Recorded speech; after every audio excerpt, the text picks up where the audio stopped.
back to EMplify, the podcast corollary to EB Medicine's emergency medicine practice. I'm Jeff Nusbaum, and I'm back with my co-host Nachi Gupta.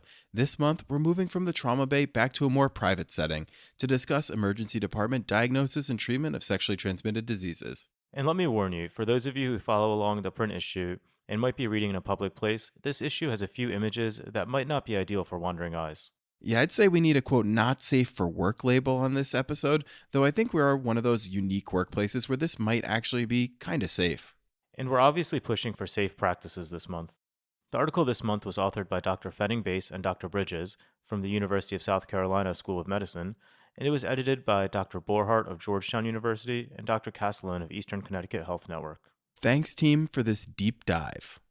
STDs or STIs are incredibly common and often under-recognized by both the public and healthcare providers. In addition, the rates of STDs in the United States continue to rise, partly due to the fact that many patients have minimal to no symptoms, leading to unknowing rapid spread and an estimated 20 million new STDs diagnosed each year. Treating these 20 million cases amounts to a whopping $16 billion worth of care annually. And 20 million cases, that's really kind of scary if you step back and think about it. Definitely, and perhaps even more scary, undiagnosed and untreated STDs can lead to infertility, ectopic pregnancies, spontaneous abortions, chronic pelvic pain, and chronic infections. On top of this, there's also growing antibiotic resistance, making treatment more difficult. All the more reason we need evidence-based guidelines, which our team from South Carolina has nicely laid out after reviewing 107 references dating back to 1990, as well as guidelines from the CDC and the National Guideline Clearinghouse. All right, so let's start with some basics: pathophysiology, pre-hospital care, and the history and physical. STDs are caused by bacteria, viruses, or parasites that are transmitted vaginally, anally, or orally during sexual contact, or passed from a mother to her baby during delivery and breastfeeding. In terms of pre-hospital care, first, make sure you're practicing proper precautions and don appropriate personal protective equipment to eliminate or reduce the chance of bloodborne and infectious disease exposure. In those with concern for possible sexual assault, consider transport to facilities capable of performing these sensitive exams. As in many of the pre-hospital sections we've covered in the past few months, a destination consult would be very appropriate here if you're unsure about the assault capabilities at your closest ER. And in such circumstances, though patient care comes first, make sure to balance medical stabilization with the need to protect evidence. Exactly. So moving into the ED, the history and physical should be conducted in a private setting. For the exam, have a chaperone present whose name you can document in your official EHR. The 5 Ps are a helpful starting point for your history: partners, practices, prevention of pregnancy, protection from STDs, and past STDs.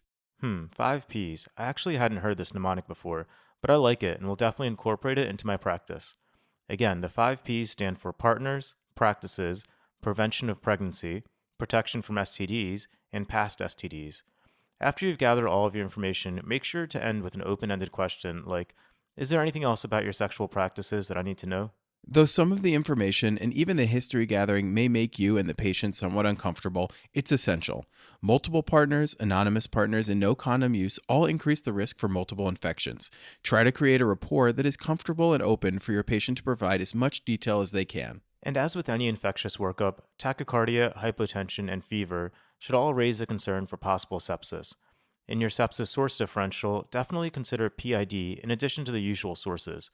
As a mini plug for a prior issue, PID was actually covered in the December 2016 issue of Emergency Medicine Practice in detail. Getting back to the physical exam, though some question the utility of a pelvic exam as our diagnostics get better, the literature suggests that the pelvic exam definitely still has a big role both in diagnosing and differentiating STDs and other pathologies. Don't skip this step when indicated. Now that we have a broad overview, let's talk about specific STDs, covering diagnosis, testing, and treatment. If following along with the article, Appendices 1, 2, and 3 list detailed physical exam findings for the STDs we're going to discuss, while Table 3 lists treatment options. A great resource to use while following along or as a reference during your clinical shifts. First up, let's talk chlamydia, the most common bacterial cause of STDs, with 1.7 million reported infections in 2017. Most patients are asymptomatic, which increases spread, especially in young women. Chlamydia trachomatis has a 2 to 3 day life cycle in which elementary bodies enter endocervical and urethral cells and replicate, eventually causing host cell wall rupture and further spread. Though patients with chlamydia are often asymptomatic, cervicitis in women and urethritis in men are the most common presenting symptoms. Vaginal discharge is the most common exam finding, followed by cervical ectropion, endocervical mucus, and easily induced bleeding. Other presenting symptoms include urinary frequency, dysuria, PID, or even Fitzhugh-Curtis syndrome, which is a PID-induced parahepatitis. In men, epididymitis, prostatitis, and proctitis are all possible presenting symptoms also. And of note, chlamydia can also cause both conjunctivitis and pharyngitis. This article has a ton of helpful images. Check out figures 1 and 2 for some classic findings with chlamydial infections. When testing for chlamydia, nucleic acid amplification is the test of choice as it has the highest sensitivity, 92%, when tested from a first catch urine sample versus 97% from a vaginal sample. While these numbers are pretty similar and your gut may be to forego the pelvic exam, consider the pelvic exam to aid in the diagnosis of PID and to evaluate for cervical vaginal lesions and other concomitant STDs. Similarly, in men, the test of choice is also nucleic acid amplification test with a first catch urine preferred over urethral swab. And lastly, nucleic acid amplification is also the test of choice from rectal and oral pharyngeal samples, though you need to check with your lab first as nucleic acid amplification is not technically cleared by the FDA for this indication. Treatment for chlamydia is simple. 1 gram of azithromycin or doxycycline 100 milligrams BID for 7 days. Fluoroquinolones are a second-line treatment modality. In pregnant women, chlamydia can cause ectopic pregnancy, premature rupture of membranes, and premature delivery. The single 1 gram azithromycin dose is also safe and effective with amoxicillin 500 milligrams TID for 7 days as a second-line therapy. Pregnant women undergoing treatment should have a documented test of cure 3 to 4 weeks after treatment completion. Next up, we have gonorrhea, the gram-negative diplococci. Gonorrhea is the second most commonly reported STD, and it affects 0.8% of women and 0.6% of men, with over 500,000 reported cases in 2017. Gonorrhea attaches to epithelial cells, altering the surface structures, leading to penetration, proliferation, and eventual systemic dissemination. Though some patients may be asymptomatic, women often present with cervicitis, vaginal pruritus, mucopurulent discharge, and a friable cervical mucosa, along with dysuria, frequency, pelvic pain, and abnormal vaginal bleeding. Men often present with epididymitis, urethritis, along with dysuria and mucopurulent discharge. Proctitis, pharyngitis, and conjunctivitis are all possible complications as well. In its disseminated form, gonorrhea can lead to purulent arthritis, tenosynovitis, dermatitis, polyarthralgias, endocarditis, meningitis, and osteomyelitis. In both men and women, the test of choice for gonorrhea is again nucleic acid amplification testing, with endocervical samples being preferred to urine samples due to their higher sensitivity. In men, urethral and first catch urine samples have a sensitivity and specificity of greater than 97%. And as with chlamydial samples, the FDA has not approved gonorrhea nucleic acid amplification testing for rectal and oropharyngeal samples, but most labs are able to process these samples. Yeah, definitely check with your lab first before you go swabbing samples that cannot be run. Lastly, in regards to testing, though it won't likely change your management in the moment, the CDC does recommend a gonococcal culture in cases of confirmed or suspected treatment failure. It's also worth noting that although nucleic acid amplification testing can be used in children, culture is additionally preferred in all settings due to legal ramifications of sexual abuse. It pains me just to think about how awful that is. All right, moving on to treatment. When treating gonorrhea, the current recommendation is to treat both with ceftriaxone and azithromycin. 250 milligrams IM is the preferred dose, up from just 125 milligrams IM, which was the preferred dose 2 decades ago, along with 1 gram of azithromycin. And if ceftriaxone IM can't be administered easily, 400 milligrams of PO cefixime is the second-line treatment. If there's a documented cephalosporin allergy, PO gemafloxacin or gentamicin may be used. And for those with an azithromycin intolerance, a 7-day course of doxycycline can be substituted instead. In pregnant women, gonococcal infections are associated with chorioamnionitis, premature rupture of membranes, preterm birth, low birth weight, and spontaneous abortions. Pregnant women, therefore, should be treated with both ceftriaxone and azithromycin in the same manner as their non-pregnant counterparts. There's also one quick controversy to discuss here. Go on. The CDC currently recommends the IM dose of ceftriaxone, not IV, and this is because of the depot effect. However, it's unclear if this effect is in fact true, as IM and IV ceftriaxone levels measured in blood 24 hours later are similar. So if the patient has an IV already, should we just give the ceftriaxone IV instead of IM? I mean, it's probably okay, but I'll wait for a bit more research before I change my practice. For now, I would continue to stick with the CDC recommendation of IM as the correct route. And with the continuing rise of STDs and the public health and economic burden we're describing here, I think the IM route, which is known to be effective, should still be used until the CDC changes their recommendations. Next up, we have the great imitator masquerader syphilis, caused by the spirochete Treponema pallidum. Like the other STDs we've discussed so far, cases of syphilis are also on the rise, with over 30,000 cases in 2017, a 10% increase from 2016. Syphilis is spread via direct contact between open lesions and microscopic abrasions in the mucous membranes of the vagina, anus, or oral pharynx.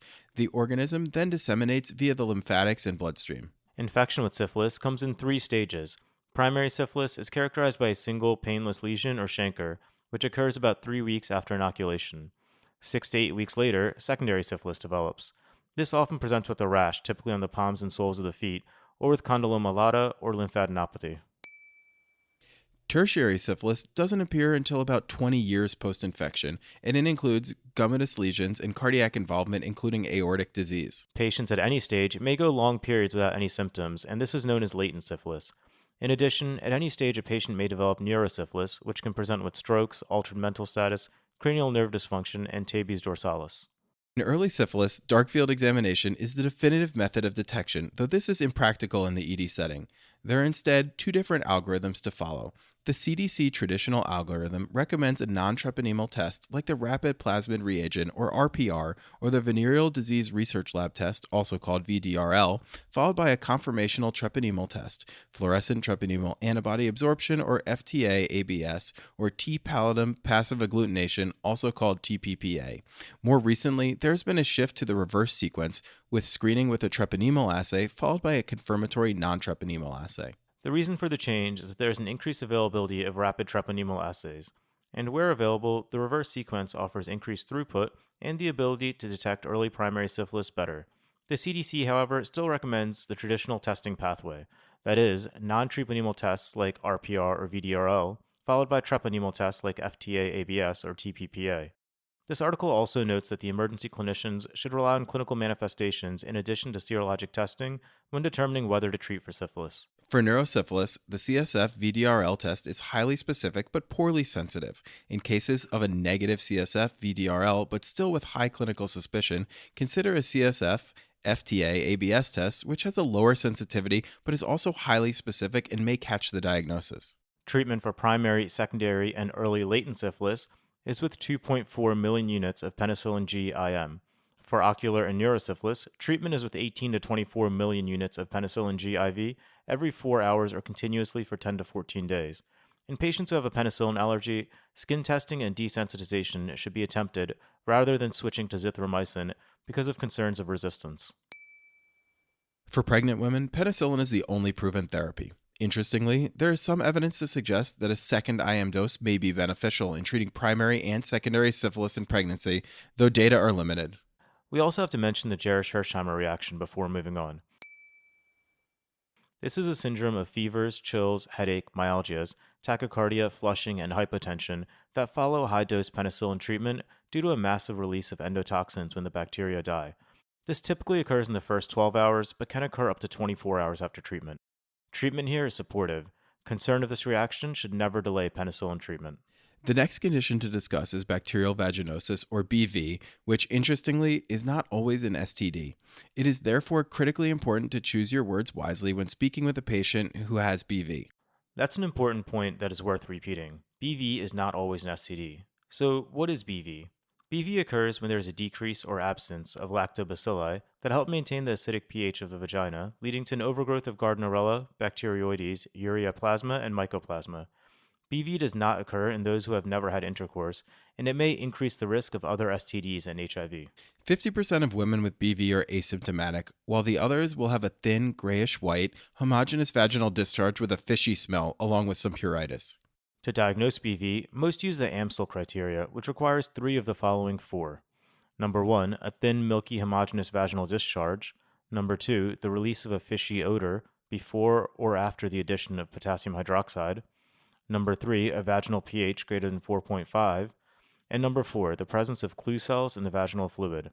These criteria are 90% sensitive and 77% specific, with clue cells being the most reliable predictor. And for those of us without immediately available microscopy, you could make the diagnosis based on the characteristic vaginal discharge alone. Treat with metronidazole 500 milligrams BID for 7 days, metronidazole gel, or an intravaginal applicator for 5 days, with the intravaginal applicator being better tolerated than the oral equivalent. BV in pregnancy increases risk of preterm birth, chorioamnionitis, postpartum endometriosis, and post-cesarean wound infections. Pregnant patients are treated the same as non-pregnant, or with 400 milligrams of clindamycin BID for 7 days. Always nice when there's really only one treatment regimen across the board. And that will be a general theme for treatment options in pregnancy with a few exceptions. Next up, we have granuloma inguinale or donovanosis, which is caused by Klebsiella granulomatis. Granuloma inguinale is endemic to India, the Caribbean, Central Australia, and Southern Africa. It is rarely diagnosed in the United States. Granuloma inguinale presents with highly vascular ulcerative lesions on the genitals or perineum. They're typically painless and bleed easily. If disseminated, granuloma inguinale can lead to intra-abdominal organ and bone lesions and elephantiasis like swelling of the external genitalia. Granuloma inguinale can be diagnosed by microscopy from the surface debris of purulent ulcers. Once you have the diagnosis, the CDC recommends treatment with azithromycin for at least 3 weeks and until all lesions have resolved. Next, we have lymphogranuloma venereum, or LGV. LGV is a chlamydia trachomatis infection of the lymphatics and lymph nodes. This is predominantly a disease of the tropics and subtropical areas of the world. On exam, in the primary stage, you would expect a small, painless papule, pustule, nodule, or ulcer on the coronal sulcus of the penis or on the posterior fourchette, vulva, or cervix of woman. The primary stage eventually progresses to the secondary stage, which is characterized by unilateral lymphadenopathy with fluctuant, painful lymph nodes known as buboes. Check out Figure 11 for a classic image of the groove sign, which is involvement of both the inguinal and femoral lymph nodes and is seen in 15 to 20% of cases. But actually, even more common than the groove sign is a presentation with proctitis. Testing for LGV should be based on high clinical suspicion, and nucleic acid amplification should be performed on a sample from the primary ulcer base or from aspirate from a bubo. And treatment for LGV is with doxycycline 100 milligrams BID for 21 days. So to summarize that section, for LGV, remember painful lymphadenopathy, and especially those with proctitis. Treat with doxy. Next up, we have Mycoplasma genitalium, which causes non-gonococcal urethritis in men and mucopurulent cervicitis and PID in women. Unfortunately, there is really no diagnostic test for Mycoplasma genitalium, and it should be considered clinically, especially in the setting of recurrent urethritis. Treat with azithromycin, but not 1 gram once. Instead, Mycoplasma genitalium should be treated with a course of azithro, with 500 milligrams on day 1, followed by 250 milligrams daily for 4 days. Moxifloxacin is an alternative. Simple enough. Moving on to everyone's favorite, genital herpes. I'm not sure anyone would call herpes their favorite. Why would you even say that? I don't know, it just kind of seemed natural at the time. Regardless, primary genital herpes is caused by either HSV1 or HSV2. Though only an estimate, and likely an underestimate at that, it is estimated that at least 1 in 6 people in the US between 14 and 49 have genital herpes. That's much higher than I would have thought. Agreed. Patients usually contact oral herpes from HSV1 due to non-sexual contact with saliva and genital herpes due to sexual contact with an infected person. Keep in mind, however, that HSV1 can and will also cause genital infections if spread via oral sex. Localized symptoms include pain, itching, dysuria, and lymphadenopathy, and systemic symptoms include fever, headache, and malaise. In women, look for herpetic vesicles on the external genitalia along with tender ulcers in area of rupture. See Figure 12 for a characteristic image. Though symptoms tend to be more severe in women, men may present with vesicles on the glans penis, penile shaft, scrotum, perianal area, and rectum, or even with dysuria and penile discharge. HSV1 and HSV2 infections also have the ability to recur, though recurrences tend to become less frequent and less severe over time. It's noteworthy that there's also a direct correlation between stress levels and the severity of an HSV outbreak. Herpes can be diagnosed by viral culture of an unroofed vesicle or by nucleic acid amplification. PCR-based assays can also differentiate between HSV1 and HSV2. While there's no cure, antivirals may help prevent and shorten outbreaks. Ideally, you should begin treatment within 72 hours of lesion appearance. Treat with acyclovir, valacyclovir, or famciclovir. In addition, don't forget about adjuncts like analgesia, sitz-bats, and urinary catheter replacement for severe dysuria. HSV can also be vertically transmitted from mother to child in pregnancy. Treat with acyclovir 400 milligrams 3 times a day for 7 days or valacyclovir. And because transmission is so easy, babies born to mothers with active lesions should always be delivered by cesarean section. Let's move on to human papillomavirus, or HPV. There are over 100 types of HPV, with 40 being transmitted through skin to skin contact, typically via vaginal and anal intercourse. Most infections are asymptomatic and clear within 2 years. Right, but one of the main reasons this is such a big deal is that HPV types 16 and 18 are oncogenic strains and can lead to cervical, penile, vulvar, vaginal, anal, and oropharyngeal cancers. Amazingly, HPV is responsible for more than 95% of the cervical cancers in women. Hence the importance of the new vaccine series that most young adults and children are now opting for. Vaccination should occur in women through age 26 or men through age 21 if not previously vaccinated. Critically important to take advantage of a vaccine that can actually prevent cancer. That's amazing. And though not as important in terms of health consequences, just be aware that HPV 6 and 11 may lead to anogenital warts, also known as condyloma acuminata. In terms of exam findings, as you just mentioned, most infections are asymptomatic and self-limited. If symptoms do develop, HPV typically causes those cauliflower-like or white plaque-like growth lesions on the external genitalia, perineum, and perianal skin. For testing, there's a limited role in the ED. Diagnosis should be made by visual inspection, followed eventually by a biopsy. And just like the biopsy, which is unlikely to be done in the emergency department, most treatment is also not ED-based. Treatment options include cryotherapy, immune-based therapy, and surgical excision, which has both the highest success rates and lowest recurrence rates. Next up, we have trichomoniasis. Trichomoniasis is a single-cell flagellated anaerobic protozoa that directly damages the epithelium, causing micro-ulcerations in the vagina, urethra, and periurethral glands. With an estimated 3.7 million infected people in the U.S., this is something you're definitely going to see. Risk factors include recurrent or current incarceration, IV drug use, and co-infection with BV. Note the common theme here, co-infection. It's very common for patients to have more than one STD, so make sure not to anchor when you think you've nailed the diagnosis. On exam, the majority of both women and men are asymptomatic. In women, you may find a purulent, frothy vaginal discharge, vaginal odor, vulvovaginal irritation, itching, dyspareunia, and dysuria. And don't forget about the classic colpitis macularis, or the strawberry cervix. Though this is frequently taught and stressed, it's actually only seen in 2 to 5% of infected women. But to be fair, a strawberry cervix and frothy vaginal discharge together have a specificity of 99% for trich, which is really not that bad. While many EDs sadly aren't blessed with a wet mount, the wet mount has the advantage of being simple, convenient, and generally low cost. While all of that is true regarding the wet mount, it's no longer first line, again with nucleic acid testing being preferred as it's highly sensitive, approaching 100%. And for those of us who don't have access to nucleic acid amplification testing, there are also antigen detecting tests, which don't perform quite as well, but they are much more sensitive than the traditional wet mount. Treatment for trichomoniasis is with oral metronidazole, 2 grams in a single oral dose, or 500 milligrams twice a day for 7 days. Alternatively, the more expensive tinidazole, 2 grams for 1 dose, is actually superior according to the most recent evidence. For pregnant patients, trichomoniasis is unfortunately associated with premature delivery and premature rupture of membranes, with no improvement following treatment. Still, patients should be tested and treated, preferentially with metronidazole, to relieve symptoms and prevent partner spread. We have 2 more special populations to discuss in this month's issue, those in correctional facilities and sexual partner treatment. If you are lucky enough to be involved in treating those in correctional facilities, keep in mind that rates of gonorrhea, chlamydia, syphilis, and trichomoniasis are higher in persons in both juvenile and adult detention facilities than in the general public. In general, for patients in correctional facilities, maintain a lower threshold for just about everything. This is just an at-risk population. For sure. Let's move on to sexual partners and expedited partner therapy, or EPT. Once you've diagnosed a patient with an STD, you can also provide a prescription or medication to the patient to give to their partner or partners. This practice is critically important to stop partners from unknowingly spreading the STD further, which is a real problem. Unless prohibited by law, emergency clinicians should routinely offer EPT to patients with chlamydia, gonorrhea, or trichomoniasis. To see your state's current status, the CDC maintains a list of the statuses in all 50 states. In terms of specific partner therapies, for chlamydia, EPT can be accomplished with a single 1 gram dose of azithromycin or doxycycline 100 milligrams BID for 7 days.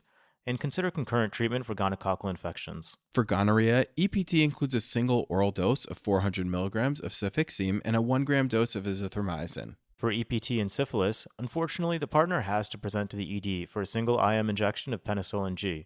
While this does place a burden on the partner, it opens up an opportunity for additional serologic testing and possibly treatment of his or her partners as well. Routine EPT for those with BV is not recommended, as the data shows that partner treatment unfortunately does not affect rates of relapse or recurrence. For genital herpes, you should counsel patients and their partners that they should abstain from sexual activities when there are lesions or prodromal symptoms. Make sure to refer partners for evaluation as well. Since there isn't much data on HPV partner notification, for now, encourage patients to be open with their partners so they may seek treatment as well. And lastly, for trichomoniasis, EPT includes 2 grams of metronidazole or 500 milligrams BID for 7 days, or that single dose of 2 grams of tinidazole.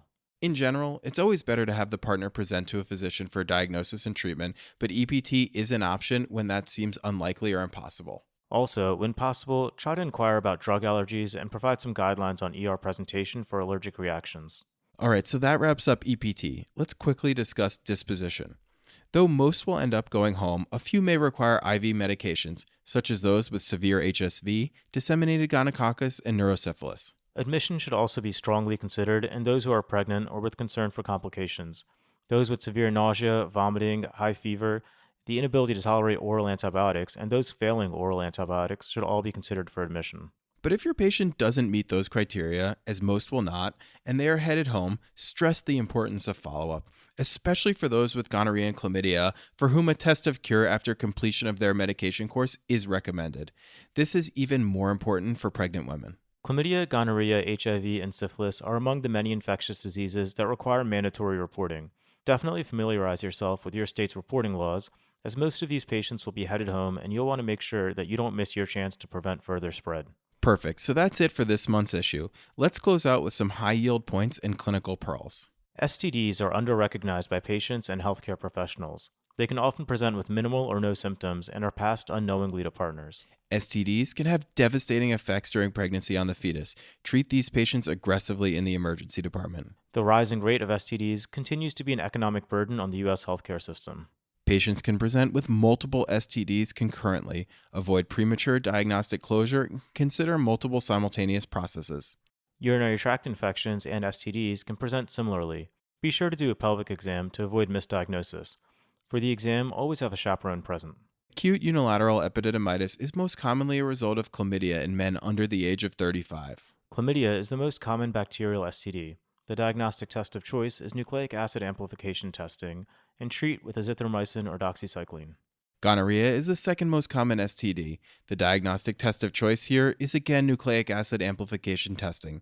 Treat with ceftriaxone and azithromycin. Gonorrhea can lead to disseminated infections such as purulent arthritis, tenosynovitis, dermatitis, polyarthralgias, endocarditis, meningitis, and osteomyelitis. Syphilis has a wide variety of presentations over 3 stages. For concern of early syphilis, send an RPR or VDRL for non-treponemal testing, as well as an FTA-ABS or TPPA for treponemal testing. Tertiary syphilis can present with gummatous lesions or aortic disease many years after the primary syphilis infection. At any stage of syphilis infection, the central nervous system can become infected, leading to neurosyphilis. Bacterial vaginosis presents with a white, frothy, malodorous vaginal discharge. Treat with metronidazole. Genital herpes is caused by HSV1 or HSV2.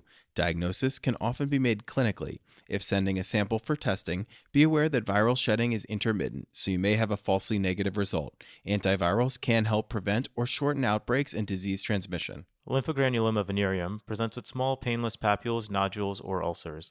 Groove sign is present in only 15 to 20% of cases. Consider Fitzhugh-Curtis syndrome in your differential for a sexually active patient with right upper quadrant pain. Offer expedited partner therapy to all patients with STDs to prevent further spread. So that wraps up episode 27, STDs in the ED. Incredibly high-yield topic with lots of clinical pearls. As always, additional materials are available on our website for emergency medicine practice subscribers. If you're not a subscriber, consider joining today. You can find out more at ebmedicine.net/subscribe. Subscribers get in-depth articles on hundreds of emergency medicine topics, concise summaries of the articles, calculators and risk scores, as well as CME credit. You'll also get enhanced access to the podcast, including any images and tables mentioned. PAs and NPs, make sure to use the code APP4 at checkout to save 50%. I'm going to repeat that since saving money is important to almost everyone. APPs, use the promotional code APP4 at checkout to receive 50% off your subscription. Speaking of PAs, for those of you attending the SEMPA conference in a few weeks, make sure to check out the EB Medicine booth, number 302, for lots of good stuff. For those of you not attending the conference, just be jealous that your colleagues are hanging out in New Orleans. And the address for this month's credit is ebmedicine.net/E0419. So head over there to get your CME credit. As always, the you heard throughout the episode corresponds to the answers to the CME questions. Lastly, be sure to find us on iTunes and rate us or leave comments there. You can also email us directly at EMplify@ebmedicine.net with any comments or suggestions. Talk to you all next month.